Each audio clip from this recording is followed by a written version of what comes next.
For this problem, we're going to write a function given certain conditions. Here we want to write a function that's a rational function and has some asymptotes. We have a horizontal asymptote, y equal to 2, and we have a vertical asymptote, x equals 4. The domain of our rational function needs to be the set of all real numbers, such that x is not equal to 4 and x is not equal to 9. So we're going to start off by just kind of writing the general form for a rational function. Write our fraction bar.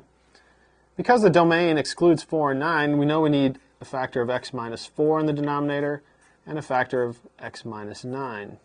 That gets us our two restricted values. We see that we only have one vertical asymptote, x equals 4. It means 9 does not yield a vertical asymptote, so we must have a factor of x minus 9 in the numerator as well.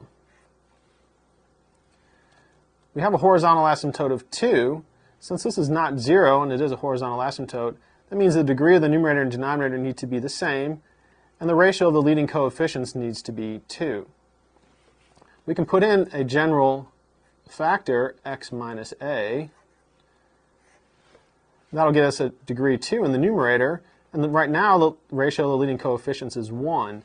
To take care of that, we can put in another factor of 2 out in front, so our ratio of leading coefficients will be 2. The only restriction we want to put on this now is that a cannot equal 4. Because if it did, we would not get a vertical asymptote at 4. So we'll just write that out here, that x is not equal, a is not equal to 4. And there's a general rational function that meets the given conditions. We could get a particular rational function by letting a be some number that's not equal to 4. For instance, we could let a equal 1. If we let a equal 1, then our rational function would be r of x equal to 2 times x minus 9 times x minus 1 divided by x minus 4 times x minus 9. This satisfies all the given conditions, and is one particular case. We can let a be any number except for 4, and we'd get a different particular rational function.